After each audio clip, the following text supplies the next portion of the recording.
Hello and welcome. Welcome to the first ISGAP series event. This session here at Harvard University. So before I begin, I'd like to thank you for coming to our event on such a snowy, stormy day. So today we are very, very honored to have Dr. Rogachevsky with us, and Dr. Rogachevsky is the Tikva postdoctoral fellow at the Strauss Center for Torah and Western Thought at Yeshiva University. Dr. Rogachevsky received his PhD in history from Sydney Sussex College, Cambridge University in 2014. He has published academic works and journalism on topics ranging from modern Zionism, French political thought, and contemporary Israeli and European politics. His writings have appeared in French History, The Wall Street Journal, The Atlantic, Haaretz, The Weekly Standard, Mosaic, and other publications. The title of Dr. Rogachevsky's presentation this evening is The Politics of Israeli Public Diplomacy from the Second Intifada to the Present. So please, let's welcome Dr. Rogachevsky, and let's look forward to a very stimulating presentation. Welcome. Thank you so much for that introduction, and I'd like to also extend my thanks for coming out on an evening with a bit of a weather event, I suppose they say. So it is appreciated. Ladies and gentlemen, Israel has never been more concerned about its image and reputation abroad. And yet the image and reputation of Israel abroad stands at one of its lowest points in its history. Over the last few decades in particular, there's been a large slide in support for and sympathy with the state of Israel as expressed and measured in more or less accurate global surveys, opinion polls, in political and as well in political moves of against Israel adopted by countries which were more or less inclined or thought to be positively disposed towards Israel. Just in the last 2 weeks, we saw American acquiescence in labeling goods from the West Bank as originating from the West Bank, implying the West Bank is not part of Israel, and a veiled, or I would say explicit threat from the French government that it would recognize Palestinian statehood, absent advances in the seemingly moribund peace process. Also, one could cite the speeches and writings of so-called thought leaders, people formerly well-disposed to Israel, now seemingly less so. There are, it is true, some important exceptions, as well as political developments that offer good grounds for optimism. Relations with the East Asian countries offer a bright spot, which still haven't been explored adequately, I would say. However, on the whole, the Jewish state has been losing ground. Now, being approved of and loved is far from the most important political goal. And one should say right off the bat of this speech that it does not counsel Israel to alter policies exclusively for the hope for approval of other nations. Courting the nations of the world in this fashion works about as well as doing so in private courtship, i.e. not at all. However, the level of disapproval of Israel makes advancing its political goals and interests much harder. And as a small country surrounded by many enemies, Israel does need friends. And I think there are potentially ways to improve Israel's image in line with, and indeed supportive of, its true national interests. Lest one underestimate the subject of diplomacy or public diplomacy in this character, one should recall the efforts of U.S. public diplomacy in the Cold War, which really did have a decisive and probably still underreported impact in winning that fight. So that's an example worth keeping in mind. So I will offer some evidence for this for the slide in Israel's reputation, but I won't spend that much time on it because I don't think it's that controversial. Now, we can argue about the connection between this decline and in the standing of Israel in opinion and Israel's policies and characters, or else features or changes of the policies of the characters of the other nations of the world. I'm sure no one has any thoughts about that in this room. However, what I principally want to do is look at these efforts of hasbara and public diplomacy. Hasbara is the Hebrew word, I'm sure many of you have heard, which expresses the sort of Israeli understanding of what diplomacy and its public character involves. So what I'm going to do is I'm going to give my account of this, principally going to do is going to give my account of this Hasbara, the effort of Israel to defend itself or promote its image, to respond to criticisms or worse, and to advance positive conceptions of itself and its conduct abroad. As I say, yes, Hasbara is the Hebrew word, which means explanation, and that's quite important. And if you know Israel at all, you'll see that this term has become increasingly important, both in diaspora Jewish communities, but especially in Israel over the last 2 decades. It's become quite important. It was subject to ridicule beforehand. What's the purpose of having that? It's simply idle chatter. It's simply speech. But in particular, since the Second Intifada, it's been a growing concern of the government, of NGOs, both within Israel and outside organizations in America as well, devoted to the well-being and support of Israel, have invested massive efforts in this enterprise of Hasbara. Now, I won't, of course, be able to assess every project which falls under the general rubric of Hasbara, and no doubt some of them have been successful and have borne fruits in various ways. However, in judging at a general, strategic, and indeed a tactical level as well, I think one could say that the Hasbara and Israeli public diplomacy in general suffers from some important defects, which I wish to sketch. There are many factors here, but the principal one, and this is sort of the overarching thought at the kernel of this talk, is the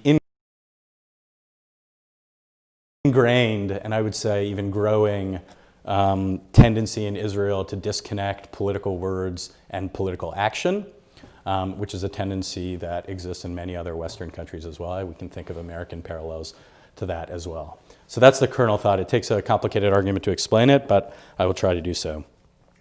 The effort of Hasbara, of greater public diplomacy, has been conjured up as a response to this, of course, as a disconnect between our word and deed. You hear Israeli leaders saying, look, our conduct, given the difficult circumstances, we've acted well. How are we not able to communicate this better? We have a difficult situation, but our policies are more or less in line with what they have to be. Given the circumstances, how can we communicate better? And there have been a few important successes in terms of communicating political action and bringing the message associated with some policy, which I'll also mention.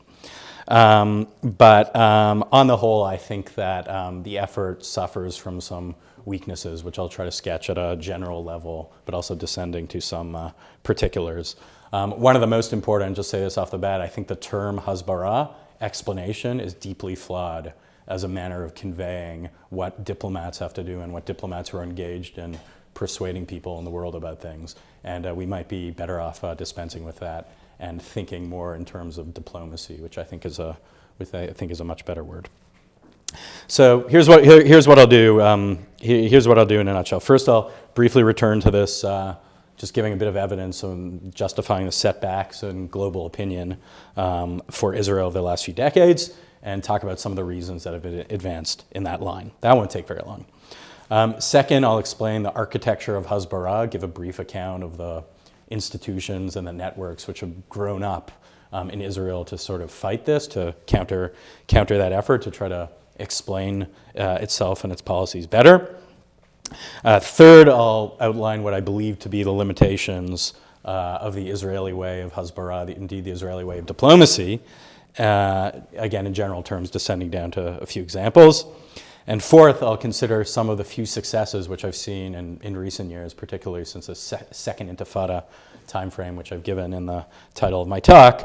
The two I'm thinking of in particular are Israel's articulation of its position in the Syrian civil war, which I think has been a big success, and Israel's relation to this phenomenon of the high-tech Israel, startup nation, and that somewhat grating phrase, if you know the title of this popular book, i.e. the promotion of Israel as a hub of high-tech activity, which also I think in a fair assessment has to be judged as a success. So I'll see what those two cases can teach us about Israeli diplomacy in a more general way. And finally, I'll conclude with my own thoughts on a general level on some particular examples how Israeli diplomacy might be revitalized.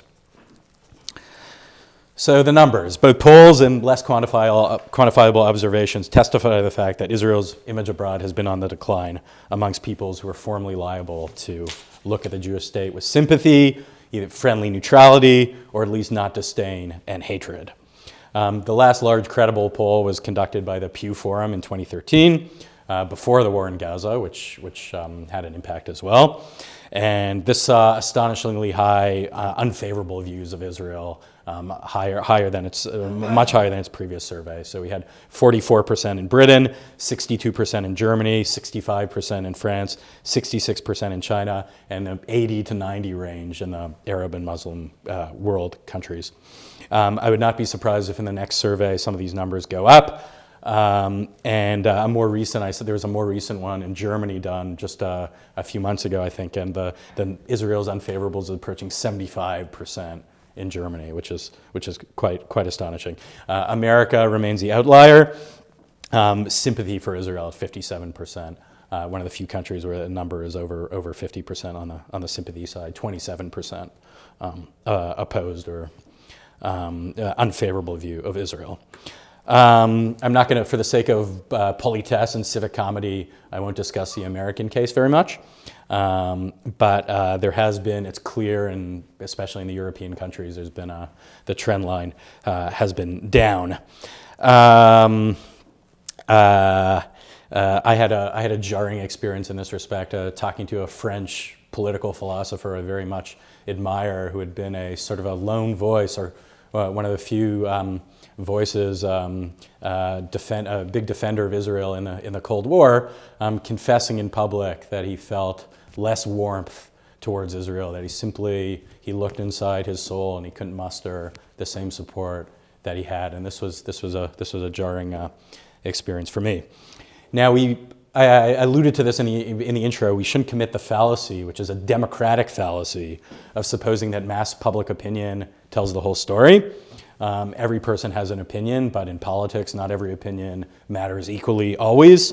In European countries, one thinks of the German case, so you have 75% unfavorable, but you think of the example of Angela Merkel, who's had a very favorable disposition towards Israel. She's been adamant in ensuring the delivery of the new nuclear submarines, the maintenance of the upkeep on that, and she's often done so in the face of massive popular opposition. Obviously, there are countries with non-representative institutions where the public opinion polls tell you something, but not the whole story, right? And so Saudi Arabia, for instance, very high public unfavorable of Israel, but this is from a certain point of view, this is a less germane fact than the growing rapprochement between the House of Saud and the Israeli government over the growing Iranian threat. So one can't make the mistake that it's simply all public opinion. There are other factors at work here as well. But the street, whether the Arab street or the European public, whatever nomenclature you wish to use, obviously can't be ignored. And one wonders, particularly in the European case, and even in the case of Saudi Arabia, how long the opinions or passions of the populations can be ignored. So I identify why. What's happening? I think there are three main reasons. There are, of course, many reasons. Of all the reasons advanced for why Israel's standing has declined, I think there are three main ones. The first is that Israel has grown morally and politically worse, and uniquely so, and has therefore lost much of the goodwill the world offered it due to its character and its actions and so forth. I won't disguise the fact that, taken as a standalone argument in particular, I think it verges on the preposterous.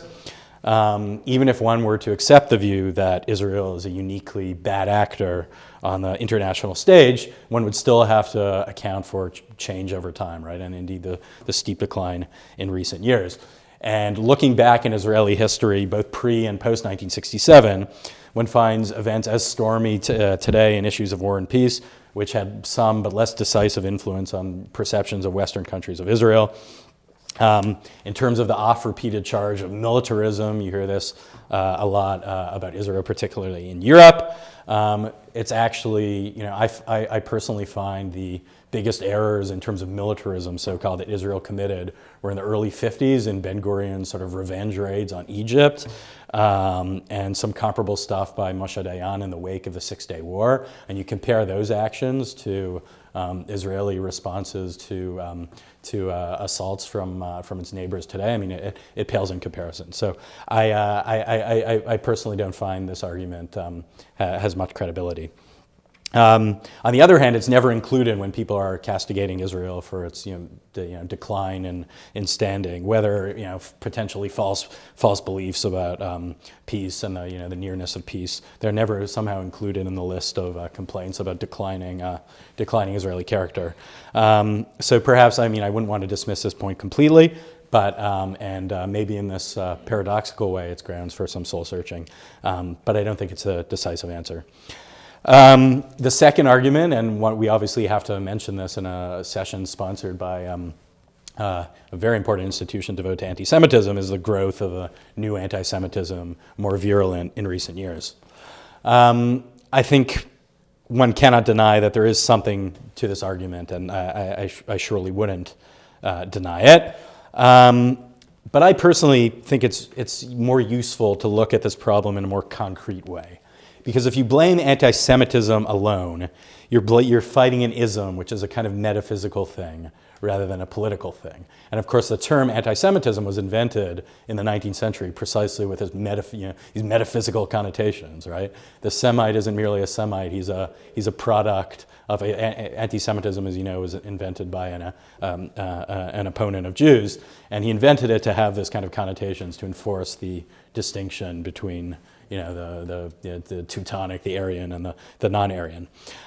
So if you look at anti-Semitism alone, I obviously think it's important to talk about it in many respects, but when you're trying to think politically, it can sometimes be disabling.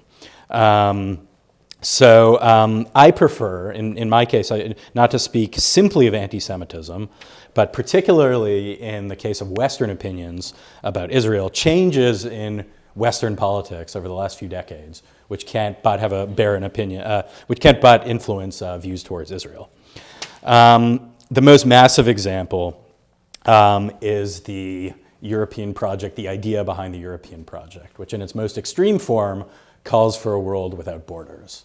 The idea behind Europe, if you think about it, now obviously Europeans and bureaucrats in Brussels recognize there can be de facto borders, but the idea behind Europe is the erosion of these national differences, this us versus them, these kind of politics which in the European view are responsible for so much hatred and bloodshed. All the horrors of the 20th century come from this kind of assertion of borders.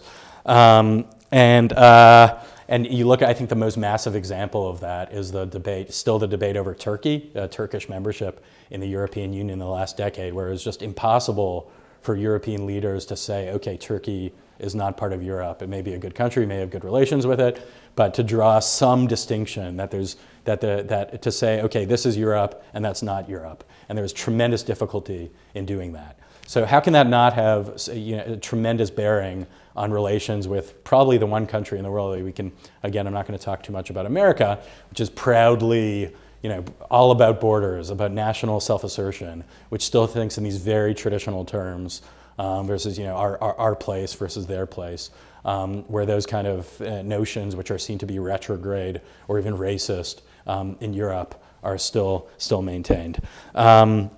So I think that current anti-Israel opinions in Europe have to be seen in that context. Now, I should just add, as a follow-up, we're seeing massive reactions to this kind of no borders intellectual project that exists in Europe, in populist parties. We can now talk about the United States in these terms as well, and how Israel will have to think about how it deals with that kind of reaction as well. There are perils and new opportunities to that. But I think when I'm looking at this problem, the growth of anti-Israel sentiment, particularly in Europe, I think specifically of that phenomenon. So now, again, everyone, this isn't the core of my talk. I think it's just important while we're discussing this to mention it, and you might have your own take, but. That's to my mind, that's the explanation that has the most merit. Now, so how has Israel responded to the campaigns of delegitimization of its activities and itself and the like? As I say, in the past, Israel has taken a very cavalier attitude to the questions of perception and images and so forth. Nixon, as you know, famously said, "F the Jews, they won't vote for us anyway." Israeli leaders have often been tempted to say, "F the world, we're not going to get much support from them in any case." It's surprising. It was surprising to me looking into this a little bit. The Israeli leader is most given to those kind of assertion, and it's more on the labor, supposedly dovish side than on the right side. Shimon Peres in his earlier, now he's kind of become a proponent of high-tech Israel, Hasbara. In his early days, he said, he was confronted with this question, should Israel be devoted to Hasbara? He said, if a country has good policies, it does not need PR, and if the policy is bad, the best PR in the world will not help. Yitzhak Rabin, I would say, was probably the leader who most fit this profile. He had contempt for all kinds of political speech. I'll return to that in a minute. So it's been a very halting process, the effort to craft some legitimate resources and some particular efforts to public diplomacy, but often it fell by the wayside as a secondary concern, either languishing in the Ministry of Foreign Affairs with a very low status, and sometimes there's been an independent ministry of Hasbara. There is one now. It was just founded in 2009. This was a direct initiative of, it was thought about under the Olmert regime in Kadima, but Netanyahu, this has been a concern of Netanyahu, also sort of sees himself as the speaker for Israel and for the Jewish world at large. But the first run, so looking back, we can talk about we'll talk about this current effort of Hasbara, but the first time there was an independent ministry of Hasbara, not encouraging precedent. It was from 1974 to 1975, lasted only a year. It was shut down. There was disaster because of infighting between the various ministries. The Ministry of Foreign Affairs said, "Oh, this is rightly our terrain." The army had its say. The prime minister wanted to be more directly in control of setting policy with respect to public diplomacy, so it didn't pan out at all. But this effort looks to be more long-lasting. The office. So since 2009, there's been a cabinet minister who is devoted, minister of Hasbara, minister of explanation. Sounds sort of Orwellian, of course, but such are the times we live in, so he's had some other portfolio at times either. Now, neither of these figures have been. There have been two ministers. Neither of them have been so influential. But the Prime Minister Netanyahu has taken an active interest in this kind of aspect, and he's given. Of course, we know Netanyahu is given to making speeches in both Hebrew and English. And there's been all kinds of stuff. So many of you, I'm sure in this room, are familiar with it. The efforts, digital persuasion. There's been a massive growth of organizations, Stand With Us, to show images of the conflict and to respond to global accusations against Israel in the media and to showcase the Israel point of view. The army has been active itself in coordination with this ministry of providing video footage and all kinds of things to immediately respond to any narratives about bad Israeli action with the Israeli point of view. Now, I think some of this has been effective, and we should look back. I titled this talk from the second Intifada to the present, because that's really when the impetus to create something like this, to start to do something like this, really came out of that time. The early second Intifada, you had these accusations which were false, put out there by Arab media or Palestinian media. The famous case in 2000 of the murder of the boy Al-Dura, who turned out not to be murdered. The massacre in Jenin when the battles during the battles of the Second Intifada, the Israeli army had a pitched battle with terrorists in Jenin, in which 64 terrorists were killed and something like 13 soldiers, I think, which was portrayed as a massacre of thousands of people were killed in Jenin, and it was simply false. However, for weeks, Israel was not able to respond to that, and who knows what kind of damage that did, right? So Israel does now have the ability to respond to those things, and I can't, it's hard to measure the success of that, but I think that there's something to that can't be denied. But on the whole, just looking at this network, this architecture of images, think of institutions devoted to telling the Israeli story and explaining the conflict and giving the Israeli point of view to what's happening in wartime. I think that it's not has much an impact in persuading people to support Israel or come over to the Israeli side if it's about picking sides. I would say that particularly the small stuff, these images of when there's a rocket, there's the Israeli Hezbollah rocket that falls somewhere in Israel, or a stabbing. Of course, we're in an abysmal phase, although it's calmed down in recent weeks, of stabbings in Israel. So the Hezbollah, the mechanisms of Hezbollah are there to showcase, oh, look at this horrible thing. Look at what our enemies are doing to us. Look at what we're faced with. In my experience, again, hard to measure. I think that there's so little context in these kinds of things, like so little attempt to connect to the general conflict between the Arabs and Israel, or Israelis and Palestinians, that it's hard to be persuaded by that unless you're already deeply enmeshed. If you know what's going on, you know the political dynamics, you can sort of be rallied by this kind of thing.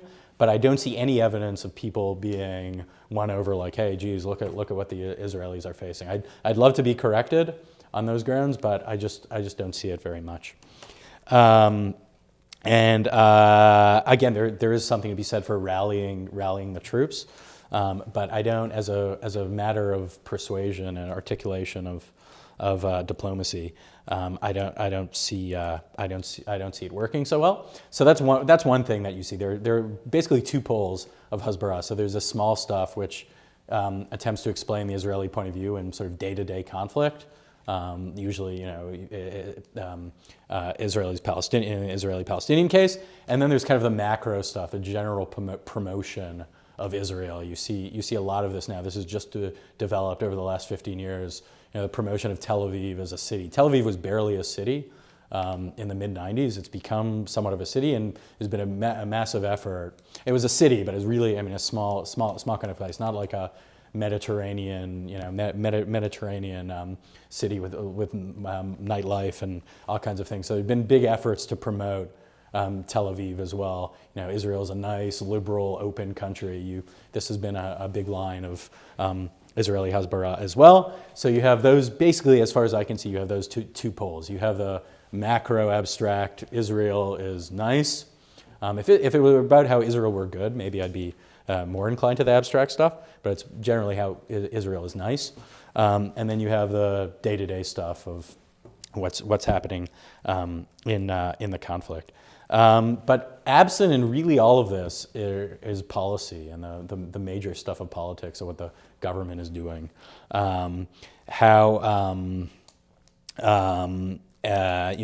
Israel's policies with respect to the Palestinians, explaining the Iran position, explaining the continued Israeli presence on the West Bank. And if you look at global opinion on these grounds, it's just worse, right? There are fewer people who are sympathetic to the fact that Israel has rather than viewing Israeli continued possession of the West Bank as a unfortunate necessity, it's now increasingly seen as unspeakably as evil. Israel, through all these efforts, has made very little progress over the last 2 decades since the Second Intifada. Right. So even if you judge these sort of tactical successes in producing videos and persuading a few people that Tel Aviv has good nightlife, you have to measure it against the lack of progress in these other fundamental areas. So. So my view is that this middle is the most important, between that abstract Israel is nice and the day-to-day stuff of look at the person being stabbed. I think the middle this middle ground of explaining, trying to actually give an account of what your diplomatic position is the most important thing you could be doing, and currently Israel doesn't do it very much. There are some deep structural reasons in Israeli society for this. The first problem, as I mentioned, is the very term hasbara. As I mentioned, it means explanation, which sounds unobjectionable enough until you compare it to some of the other terms which one could use. Diplomacy. We'll ignore alternatives, a Machiavellian term like spiritual warfare. We can stick with diplomacy. Explanation, hasbara, lehasbir, from the verb, it gives a connotation of saying something after you've done something. It's an opinion. It's not tied to any particular action you've done. Ani sover, I think, I opine. So by using that term, I think you lose this larger sense of diplomacy, where speech and deed, they're not exactly the same thing, and many of the greatest works of political philosophy, Thucydides and the like, are about the natural disjoint in a way between speech and deed. However, there's always some relation, and they always, in a just diplomacy, those things do have to go together. But the term hasbara becomes it loses this larger connection, and it becomes sort of like a rationalization for something that a government has done, maybe on other grounds. So the connection between what's actually done and the justification of it is broken. So I wouldn't necessarily say that this disjoint in the kinds of hasbara that have been offered. I don't think those examples have produced like themselves needless understandings between in the space between words and deeds, but it hasn't rectified the situation by tying the explanation and the words to particular policies that Israel has pursued. So I think it'd be worth saying Israel has invested a lot in these terms. There are hasbara fellowships the government gives out to foreigners to come learn about Israel and then explain its activities. But I think it might be time to think of using the word diplomatia, diplomacy, rather than hasbara. But it's not simply terminological as well. Benjamin Netanyahu's desire to have, so he oversees this current hasbara, he works closely with the current hasbara minister. I think he sees this disconnect between words and deeds, and that it is a specifically Israeli phenomenon to view diplomacy as simply explanation, chatter, something not very important. The real work is done by the army and the political class making decisions, and all this other stuff is simply irrelevant. It's in a way, it's laughable. Abba Eban, the long-serving ambassador to the UN and the United States, and then the foreign minister, and incidentally, I think one of the most profound, he's neglected in this context, social observers of the state of Israel, commented upon this dynamic in his time by noting the complete lack of communication between the Ministry of Foreign Affairs and the Army and the Prime Minister's office on very concrete issues where they should have been able to communicate. And so he was often left out there at the UN or in various posts, simply having to give a speech that could have very little relation to what the government was actually doing. It wasn't a matter of lying, or like the definition of ambassador is a good man who lies, or a diplomat is a good man who lies for his country. It's a matter of having no direct knowledge of what was happening, and that's not a good place to be in. Things have changed a little bit since Eban's time. He was out of office in the 70s, but not so much. And so there really is this. So that's a big factor in Israeli politics: the inability to coordinate across offices and ministries. And another big reason is the lack of. Oh, Eben mentioned one other factor, which is crucial. His most profound observation about Israeli society is the lack of writing in Israeli society and Israeli politics. That you still see, just a small example, if you visit Israel, you don't write like a little memo when you go up to the thing. You just speak. You just give you talk with a security agent and a border guard. But this was true in every level of government as well. There's very little reliance on writing memos and on articulate policy papers are very limited in Israel. And many things, many big decisions are made simply through, understandings, hush-hush, small conversations that are uttered in closed-door cabinet meetings and in secrecy and so forth. And that's very hard. As exegesis of diplomatic, you can have varying interpretations of written policy positions. However, how much harder is it to interpret conversations which you may not remember properly, which the emphasis may be different, and which you have liberty to, you have a kind of an excuse if you're thinking of the policy is a bit different. You have an excuse to you give it your own particular spin. So that is that's a big feature of Israeli society. Again, it's improved a little bit, but I think that it has had some baleful consequences. The other big feature that really doesn't allow coordination between the diplomatic arm and the acting arm of the government is the Israel system of government. It's a system of proportional representation. There's simply no way around that. In Israel, oftentimes, as you know, it's a system. Every government has been a coalition. No party has ever had an outright majority in the Knesset. And so your ministers, your foreign minister, for instance, in Israeli government is often from a different party. So if you know that this person is not really your ally, you're going to be much less inclined to share your policy prescription with him, what you really intend to do, because you're not sure if tomorrow the government is going to fall and he can use it against you, or all kinds of things. I mean, the governments are in such a weird shape. Now you have this in the United States also. Obviously there are questions of distrust against different offices. Happens wherever there's government. But there's a big difference between worrying, that Bob Gates will write a tell-all book, 5 years later in a semi-gentlemanly way, than compared to the government falling tomorrow, or your foreign minister backstabbing you and abroad. So it's just it's a unique situation, I would say. Right, and one has to think about and study Israel's system of government and system of proportional representation in this respect. As I say, the coordination of political speech and deed is the hardest problem. It's not a unique Israeli problem. Whatever your system of government, Aristotle and Cicero should be read more by Israelis and by non-Israelis in this respect, because they're as relevant as ever in trying to help you explain how to do this. But I think that Israel's privileging of political deed over speech has been harmful in many instances to both political speech and deed. I'll cite a few examples.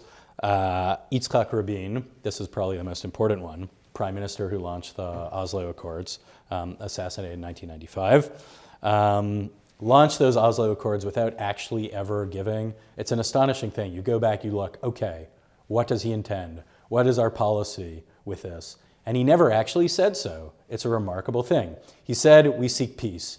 He gave some kind of general bromide, okay, there will be some state in the future. But he never really gave a speech as to what the real end game was. What was going to be the relations with Jordan? Does he envision a full Palestinian state with army, with control over the Jordan River? What parts of the West Bank would Israel ultimately keep? Was he serious about a floated plan to connect Gaza and the West Bank? He didn't say. He didn't write. And people were only able to guess. This in particular was especially bad for the peace camp, because it's kept it speaking when they've tried to articulate its political goals. They've simply said peace, and they've not been able to fill in some of the actual content of what that would entail. What kind of peace would be good for Israel? Similarly, Ariel Sharon, withdrawing from Gaza in 2005, he labeled it a hitnakut, a disengagement.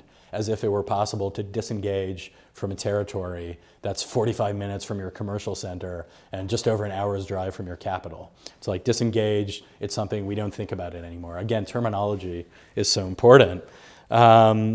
Sharon, too, even as he had absolute mastery over Israel's foreign policy at the time, gave no indication of what he intended to do. How did this disengagement fit in his general policy for the country? Was he handing over Gaza to keep the West Bank, as some of his aides have speculated? Had he converted to, simply like, okay, we're going to have a two-state solution? Israelis don't know. We don't know. Even Ehud Olmert, Tzipi Livni, his closest allies in this respect, were given no indications, and it's simply a matter of speculation. And therefore, again, he gives his followers little ammunition for explaining and defending a policy. And I would add, thinking clearly about what you're supposed to do. And so it's not clear to me. So when you have action, these are all men of action. Sharon, a soldier; Rabin, a soldier. It's specifically it seems, especially in the Israeli case, a specific character trait of soldiers turned politicians to privilege, to ignore the articulation of your political goal. But it seems to me that it's very problematic, and it creates all kinds of dissonance. Because then when you're trying to justify things afterwards, and there's no clear direction from your government, and you're pulled in many different directions. Now, of course, there is a school. I'd be remiss if I don't mention this. I'll try to wrap up soon.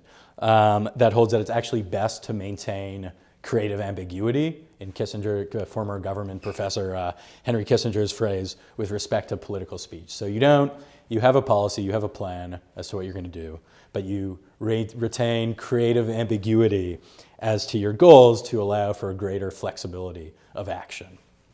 In fact, the number one in diplomatic history, the example that's often cited in support of this was Resolution 242 after the Six-Day War, which allowed both Israel and the Arab countries to supposedly retain their own interpretation as to what territories Israel might return.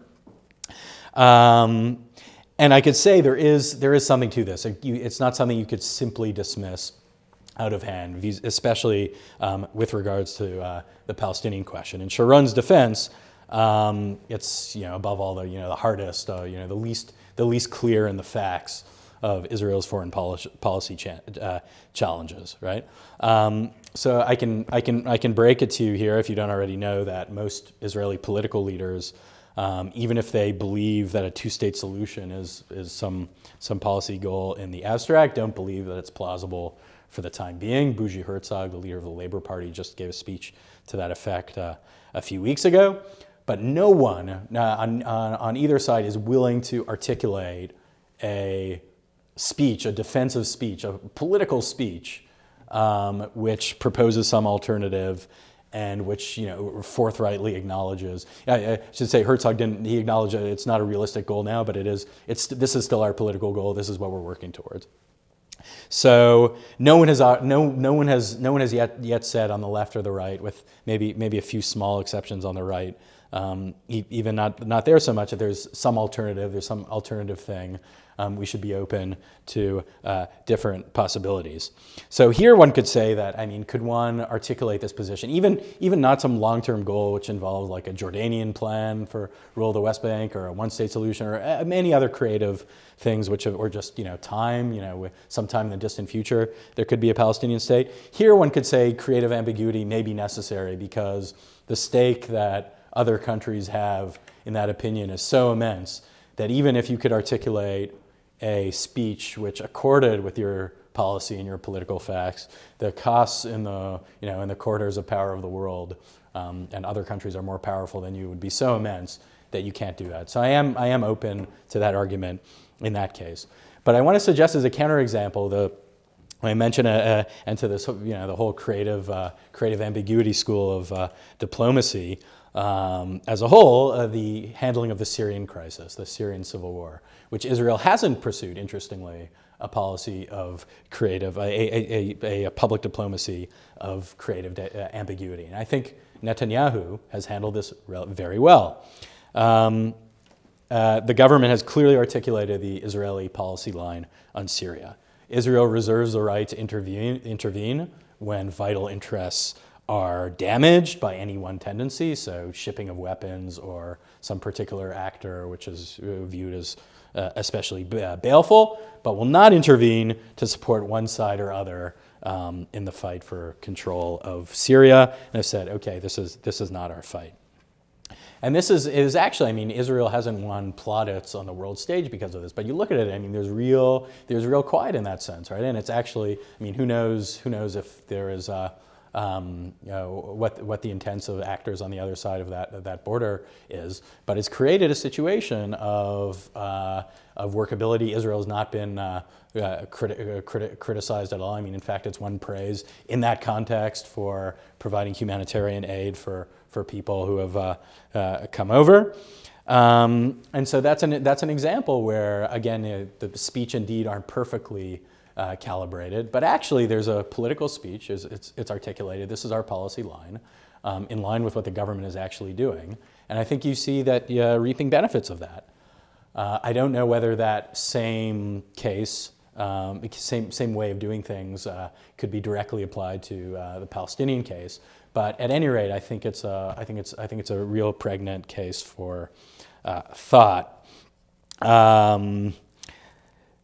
and I think that this example of a just, what I would call a just relation between a deed and a speech is a first way back to constructing a sound diplomacy. So that's an example of success. Another example of success is the Syrian case. Another example of success is this, as I said, the justification of the high-tech industry, startup nation. And what's interesting about that is that it's been non-governmental, right? One of the problems of diplomacy, I won't focus on this very much, public diplomacy is it's conducted by bureaucrats, by people who are in the government structure, and even if they're very devoted to the country, there are so many bureaucratic red tape obstacles. It's very hard to be a great advocate for your country within a bureaucracy. At any rate, it's not impossible, but there are some challenges. So what was interesting about this startup nation thing, so I'm sure you know that Israel has had high-tech boom over the last decade and a half. There was a best-selling book, Startup Nation, written by Dan Senor and Saul Singer, which was translated into many different languages, and suddenly Israel was seen as a mecca for startups. But what was interesting about it, so the government subsequently like, okay, yes, this is important. We can run with this. But this was something that emanated out of Israeli society itself, a real political phenomenon that was then pursued by speech. So one has to. Another important thing to think about when one is thinking about advocacy in our days is the extent to which non-governmental and therefore non-bureaucratized things can help. Now, in criticism of that, one can say that this is an easy case, right? Because it allows you to say, okay, Israel is okay for startups, but it's not really a political phenomenon, right? It's more of it's political in sort of a secondary way. It's more of a social, cultural phenomenon. So you can like Israel because they have good startups and maybe will propose, help you think, but it won't. It's not clear that the people who like you for your startups will be, friends to you when you need it most. That's a fair point too. So essentially, there are no easy takeaways. My theoretical point, I think I judge the most important out of all of this, the need to think about calibrating political speech and deed and the ruptures in that relationship in Israeli society can harm and has harmed public diplomacy. The only way to really rectify that is to read the classics, essentially, frankly, Aristotle and Cicero, and try to think through more carefully how we fit political speech and deed. It doesn't seem to me that will be happening in Israeli society anytime soon. So I think, so I'll just close with a few more practicable suggestions. So what I would counsel these organizations of Israeli Hasbara and others is to focus more on this sort of middle dimension between this big, Israel's a great country, and the smaller day-to-day stuff. And to actually produce material that friends or potential friends could get some service from. And here I think one looks at the U.S. Information Agency during the Cold War as a very fruitful grounds for comparison. So they used to produce all kinds of things, materials that were very useful in helping America win the Cold War. There was this one publication I saw which was remarkably successful that was called Soviet Military Power, which was produced in the Reagan days, and it used declassified material to give an adequate account of the scope of Soviet military power on a given year in a detailed, accurate way, and obviously with a comparison of what the U.S. military capacities were. So Israel doesn't do anything of that sort, but they have the unique, with language skills and capabilities and intelligence, producing a guideline of what, a propaganda-free guideline of what the Syrian military capabilities are, what Hamas actually has, all these kinds of things. You see information on the line crop up in speeches, Hamas has X number of rockets, Hezbollah has done X and that, but there are very few things which could land on the desk of a policy member in a friendly or neutral country. That a decision could actually turn on, right? So that's kind of combining, that's a public act. Relying on information and intelligence also, but is, I think, in this middle area, which allows you to connect the part of the bigger game of diplomacy. And that publication, it's little known today, was actually extremely helpful. If you're sitting in Eastern Europe in the 1980s and you finally have an accurate account of what the Soviet military is and what the American military is, you're actually this does a lot to you. And in general, I find that Israeli hasbara in these matters, like the digital promotion of Israel, images of the city and the like, or of death and destruction in bombings, etc. They're too mass market. They're too meant for the public, and they're not elitist enough. I think that these small journals, I think that other things that can really help policymakers make decisions, or at least be out there in decisions, is something they should be looking at.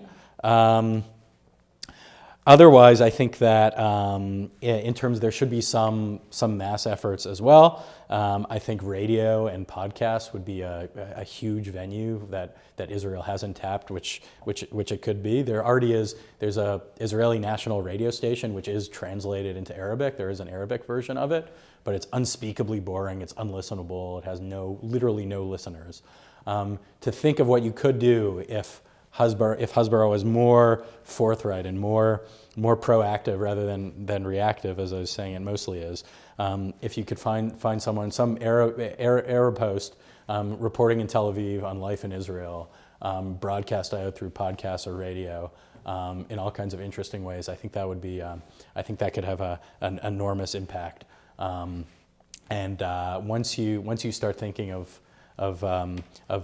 these things politically, I think you can actually have a big you can have a big influence. For all of this to succeed, just as a saying conclusion, you need to, the Israelis are doing this, who are engaged in diplomacy. They need to have an underlying belief that that Israel's role in the world is a good thing in general, despite its flaws, and a good contribution to the world. Patriotism of that kind is no guarantee of success, but without it, none of the projects will succeed. Thank you.